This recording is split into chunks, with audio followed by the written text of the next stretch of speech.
Rat അഥവാ Ram air turbine എന്ന ചെറിയൊരു കമ്പോണന്റിനെ പറ്റിയിട്ടുള്ള വീഡിയോ ആണ് ഇന്നത്തേത്. കൊമേഴ്ഷ്യൽ എയർക്രാഫ്റ്റിൽ എല്ലാം തന്നെ റാറ്റ് നമുക്ക് കാണാൻ സാധിക്കും. ഇത് പ്രധാനമായിട്ടും ഡിപ്ലോയ് ചെയ്യുന്നത് ഒരു എയർക്രാഫ്റ്റിന്റെ ഇലക്ട്രിക്കൽ ഫെയിലിയർ അല്ലെങ്കിൽ രണ്ട് എഞ്ചിൻസും ഫെയിൽ ആയിട്ട് ടോട്ടൽ പവർ ലോസ് ആകുന്ന സമയത്താണ്. ഈ റാറ്റ് ലൊക്കേറ്റ് ചെയ്തിരിക്കുന്നത് കൂടുതൽ എയർക്രാഫ്റ്റിലും ബെല്ലി സൈഡിലാണെന്നുണ്ടെങ്കിൽ പോലും ചില എയർക്രാഫ്റ്റിൽ മാത്രം വിങ്സിന്റെ സൈഡിലും ഈ റാറ്റിന്റെ ലൊക്കേഷൻ വരാറുണ്ട്. ഇലക്ട്രിക്കലും ഹൈഡ്രോളിക്കുമായിട്ടുള്ള പവർ എയർക്രാഫ്റ്റിന് പ്രൊവൈഡ് ചെയ്യുക എന്നതാണ് റാറ്റ് മെയിൻലി ചെയ്യുന്നത്. ഈ റാം എയർ ടർബൈൻ എന്നത് എക്സ്ട്രീം ആയിട്ടുള്ള എമർജൻസിയിൽ മാത്രമാണ് ഡിപ്ലോയ് ആകാറുള്ളൂ.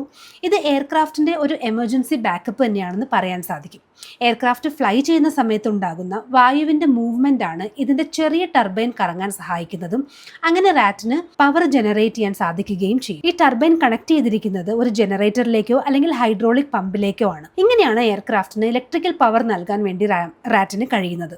ഈ റാറ്റിന് ജനറേറ്റ് ചെയ്യാൻ കഴിയുന്ന പവർ എയർക്രാഫ്റ്റ് ആ സമയത്ത് ഫ്ലൈ ചെയ്യുന്ന സ്പീഡിന് അനുസരിച്ചിരിക്കും. എയർക്രാഫ്റ്റിന്റെ സ്പീഡ് കൂടുതലാണെങ്കിൽ റാറ്റിന് കൂടുതൽ പവർ ജനറേറ്റ് ചെയ്യാൻ സാധിക്കും. ഏത് എയർക്രാഫ്റ്റ് ആണ് എന്നതനുസരിച്ചിട്ട് റാറ്റിന്റെ സൈസിലും വ്യത്യാസം വരും.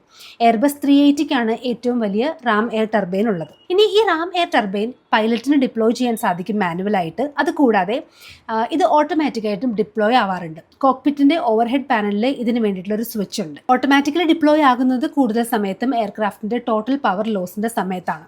ഒന്നുകിൽ എൻജിൻസിന് ആവശ്യമായിട്ടുള്ള സ്പീഡ് കിട്ടാത്ത സമയത്ത്, അല്ലെങ്കിൽ ഹൈഡ്രോളിക് പവർ നഷ്ടപ്പെടുന്ന സമയത്ത്, ഇലക്ട്രിക്കൽ ഫെയിലിയർ ഉണ്ടാകുന്ന സമയത്ത്, രണ്ട് എൻജിൻസും ഫെയിൽ ആകുന്ന സമയത്ത്, ഈ സമയത്തൊക്കെ തന്നെയും ഒരു എമർജൻസി ബാക്കപ്പ് ആയിട്ട് റാറ്റ് ഡിപ്ലോയ് ആകാറുണ്ട്. 3 മുതൽ 5 സെക്കൻഡ് വരെയാണ് റാറ്റ് ഡിപ്ലോയ് ആകാൻ എടുക്കുന്ന സമയം.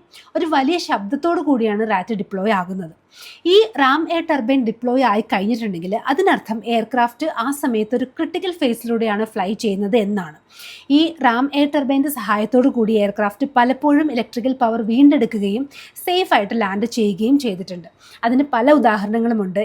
എയർ കാനഡ 143, US എയർവേസിന്റെ ഫ്ലൈറ്റ് നമ്പർ 1549, എയർ ട്രാൻസ്റ്റ് 236 എന്നിവ ചില ഉദാഹരണങ്ങൾ മാത്രമാണ്. അപ്പോൾ ഈ റാം എയർ ടർബൈൻ എന്ന് പറയുന്നത് ഒരു എയർക്രാഫ്റ്റിന്റെ അത്യാവശ്യ ഘട്ടത്തിൽ എയർക്രാഫ്റ്റിന് പവർ കൊടുക്കുന്ന ഒരു എമർജൻസി ബാക്കപ്പാണ്.